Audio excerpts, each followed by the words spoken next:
before you. Can I get an indication that you adopted? We only have 2 items on the open session, which relate to the pipe gas regulation industry. By show of hand, members, can I get an indication that you do adopt the agenda as presented? Thank you, Mr. Mkhize. Thank you, Ms. Maseti. Thank you, Mr. Kumete. I also support.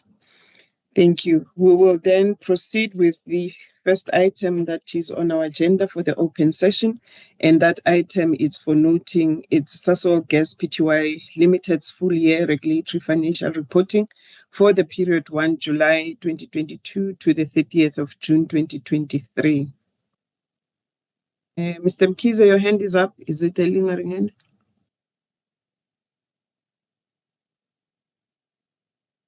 Okay, thank you, Mr. Ngumalo, and any member of your team, can you then introduce the submission and take us through it? May I also request that you take it as read, and let's minimize the time in terms of the presentation. You've got 2 minutes together with any member of your staff to present the item. Over to you, Mr. Ngumalo.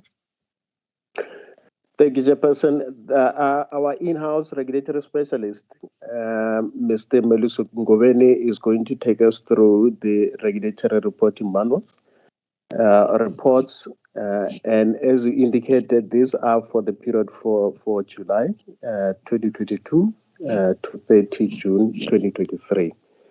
Chairperson, he'll take us through both the Sasol as well as the ROMCO one, which is to follow.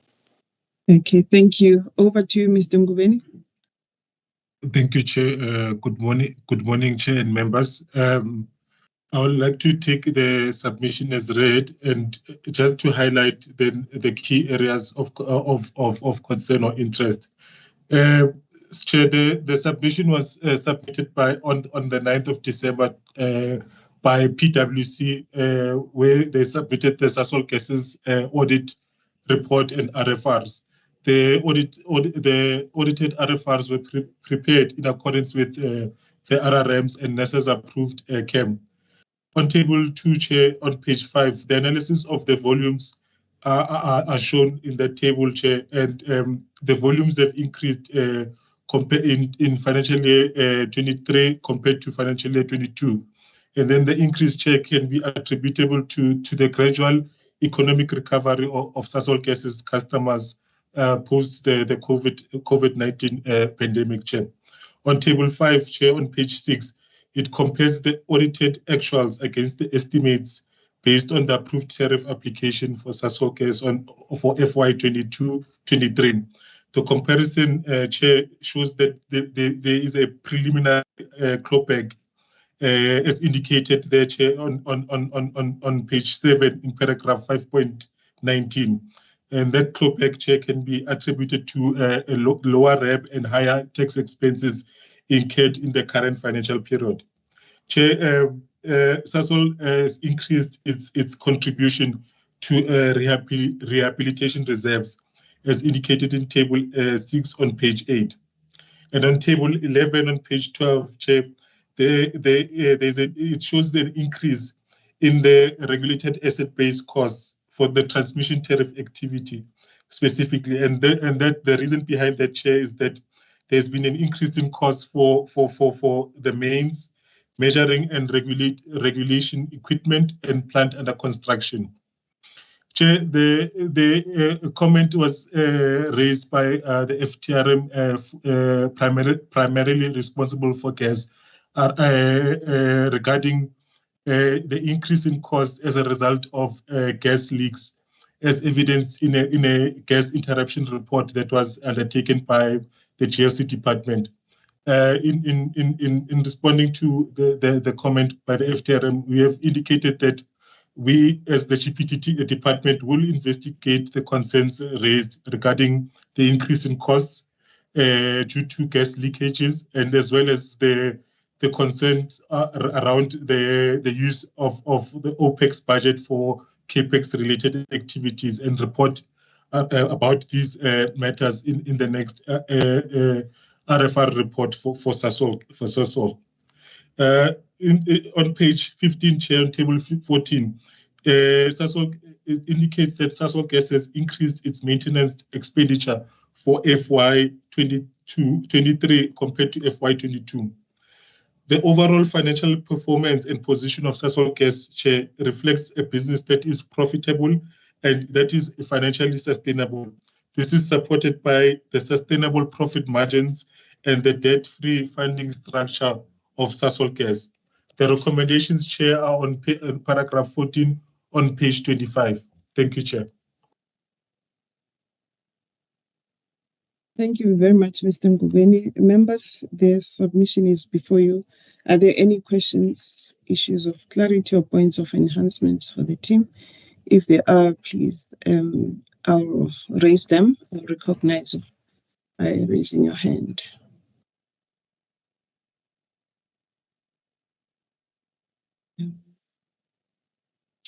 Mr. Kumede, I see your hand is up.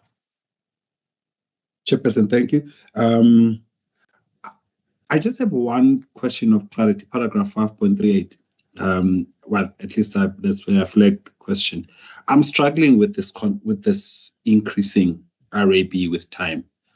If I could be, I know it says something about this additions and inflation write-ups. Just as a principle, I'm not understanding it. I mean, I thought really just with any asset, I note the amount, as you say, that the actual depreciation is at that particular. I'm not sure whether it's not struck through, so it's actually at that 3%. What does it all mean? I mean, I thought, for instance, we write off things. Assets are written off in terms of the life of the asset, but how could the value be increasing when it's being depreciated? If as a principle, if I could be maybe if I could be educated, Chair. Thanks. Thank you, Mr. Kumete. Mr. Mkize. Thank you, Chairperson. I've got it's a similar concern, but I also note that this particular line, there's been a lot that was reported in the past regarding high maintenance cost and the challenges there.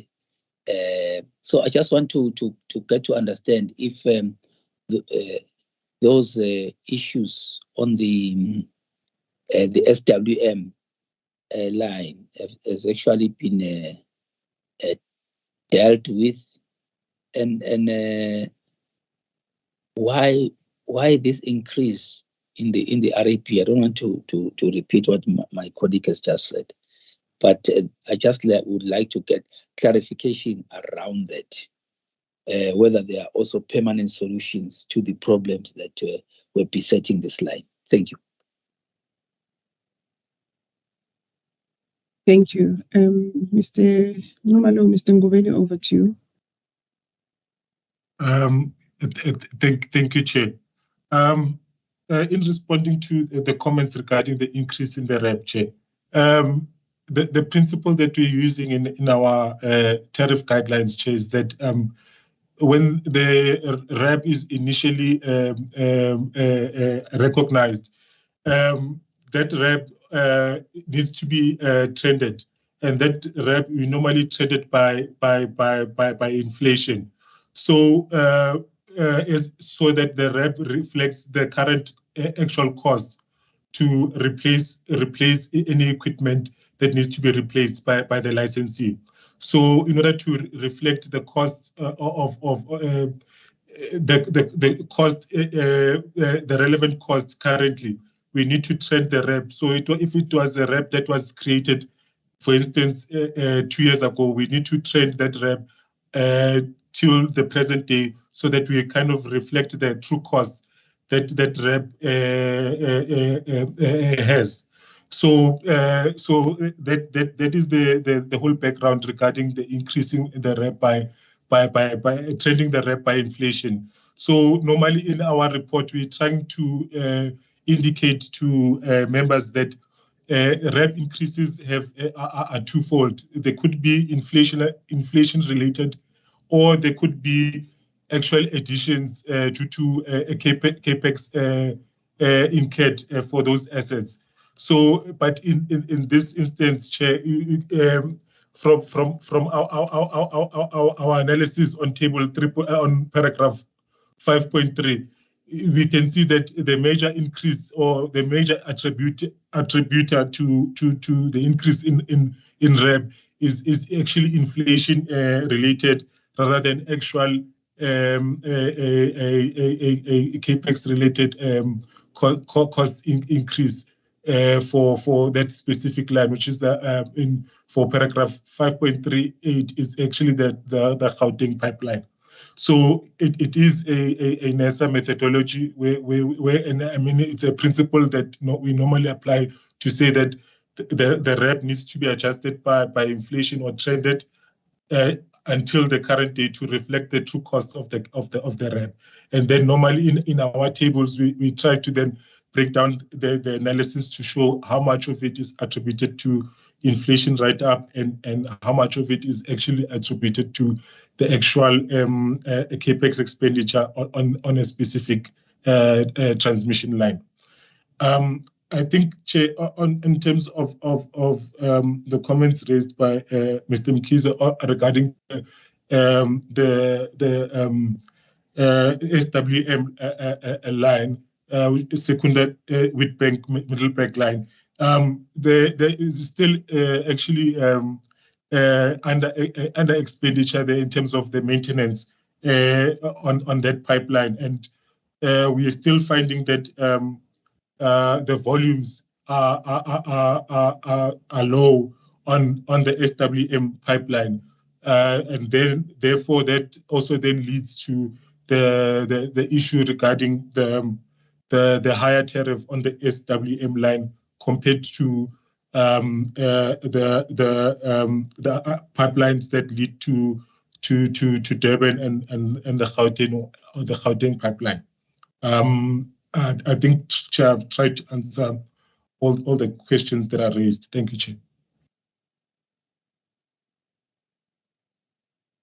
Thank you, Mr. Ngobeni. Members, any follow-up, or as Mr. Ngumalo wants to add? Mr. Ngumalo, let me just allow the members to have follow-up questions, and then you can come in to expand on what Mr. Ngobeni has said. Mr. Mkhize? Yes, thanks. I just wanted to maybe get a clear understanding from an asset valuation point of view, whether we're saying that we're using replacement cost and not necessarily original trended cost. I just want to get an understanding, which then will cause the assets now to appreciate without necessarily having made a significant investment in that asset. Okay, noted. Mr. Kumete? Chairperson, I must admit, I'm really struggling with this. We're not talking about new pipelines Mr. Kumete, I think you may be muted. I am unmuted. Can you hear me? Can you hear me, Chair? I can hear you. Okay. All right. I'm just saying, for me, I really am struggling with this. I mean, we're not dealing with new pipelines here. So even in terms of the accumulated depreciation, I think it would be useful if the team could actually just provide us with the with depreciation from whatever that has been happening over time, so that we can see what's happening with this. It doesn't make sense to me. What also does not make sense is that even the book value is increasing. Now, I would assume that the book value, the increase would be attributable to additions. Only simple saying is that, in terms of accounting principles, it doesn't seem correct. If we could be provided with additional information, please. Thanks.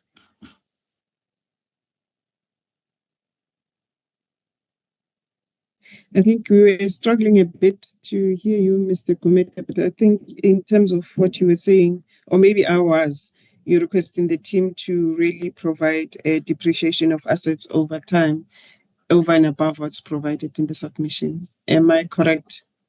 Just to give you... Yes, you are, Chair. Thank you. Okay, thank you. I think your line was a bit breaking from my side.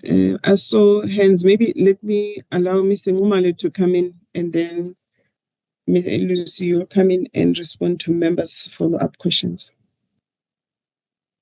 Thank you, Chairperson. I think I just wanted to come in and cover the other aspect of what Mr. Mkhize was raising regarding the SWM maintenance position.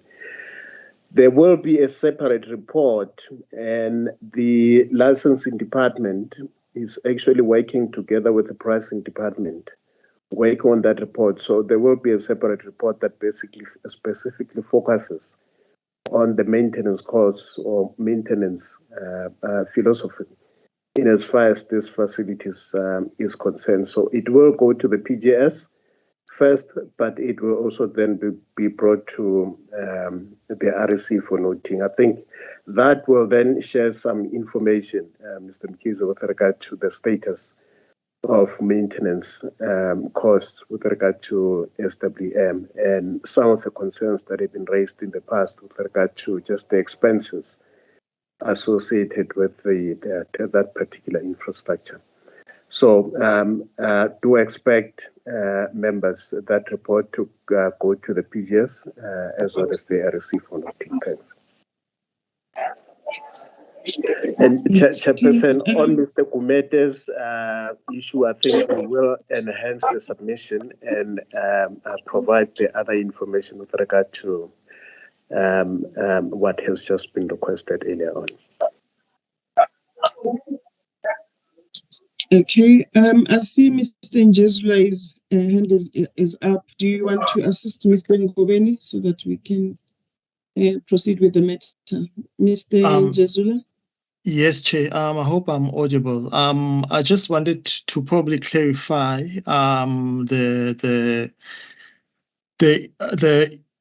the increase in the REB. One of the reasons, just to add on what Mr. Ngubeni had said, I think from a tariff perspective, why we index the REB is also, it's mainly for the return, because we issue when we use REB to calculate the return to actually for our licensees. So when the two elements that go into the return, it's the REB and so when we index the REB, what happens is that the work itself, we take a real work, meaning that discount the work by inflation, the same inflation that we would increase the REB with. So the return then would be calculated as such. So it's purely done only for tariff calculation purposes, but not for the actual REB. So just to clarify, yes, with regard to the book value, any increase that would be attributable to that would be the additions. Normally the book value would depreciate if there is an increase in book value. That would be the new additions that would have came up. So Mr. Kumede is correct on that. Thanks.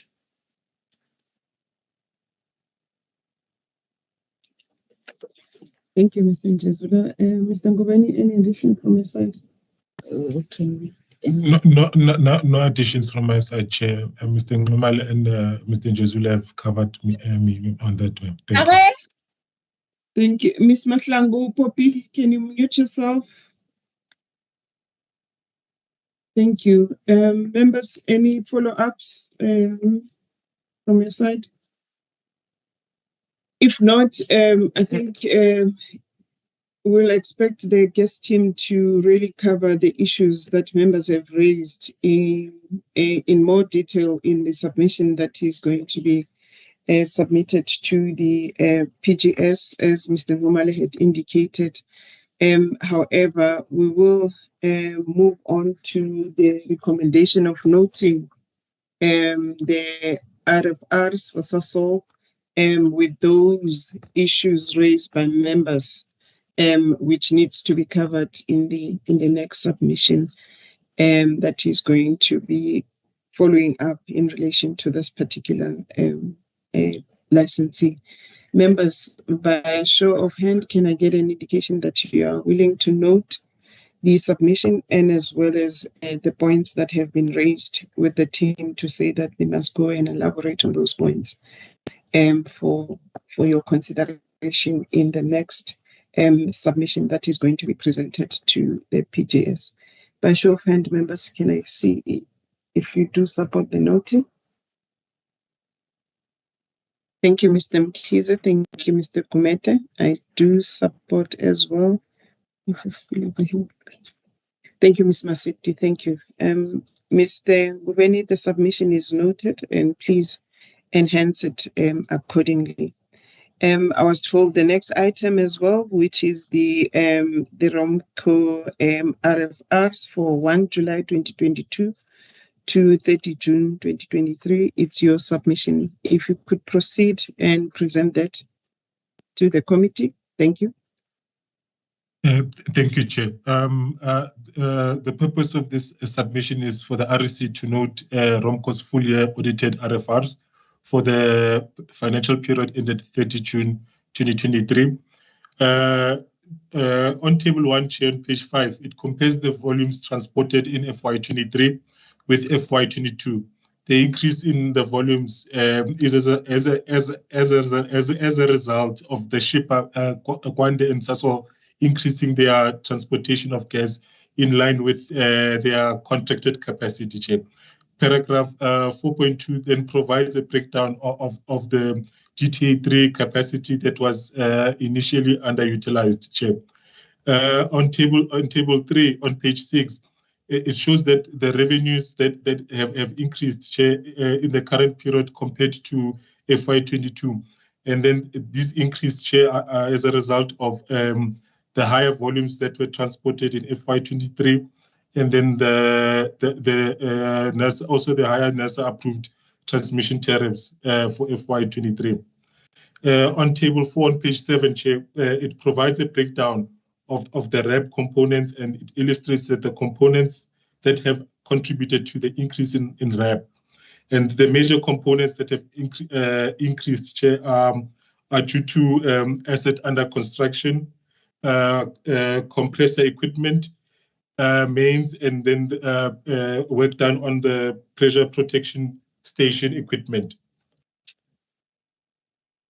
Chair, on paragraph 4.29, it shows that operation expenses have also increased in FY 2023, and then these increases, Chair, can be mainly attributable to the increase in tax expenses for the current financial year. Decommissioning reserves have increased, as indicated, Chair, in paragraph 4.32.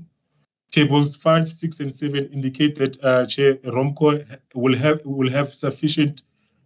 have accumulated sufficient funds at the end of the useful life of the pipeline for decommissioning purposes. Chair, the overall financial analysis indicates that ROMCO is a profitable business, Chair. The recommendations are on paragraph 14, Chair, on page 14. Thank you. Thank you, Mr. Ngubeni. Members, any questions, issues of clarity, or points of enhancements for the team?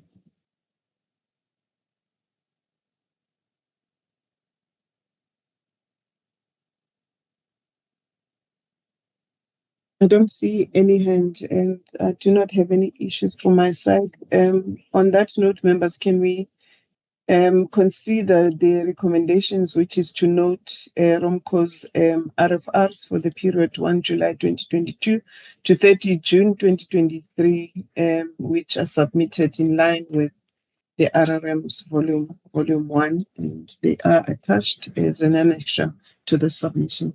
By show of hand, members, can I get an indication that you are willing to note the submission as presented? Thank you, Ms. Maseti. Thank you, Mr. Kumete. Thank you, Mr. Mkhize. I do support the noting. On that note, that was the last submission in our open session of the meeting. Let me thank the members of management, and as well as support staff for the presentations, and also our stakeholders for their attendance. We have come to the end of our open session.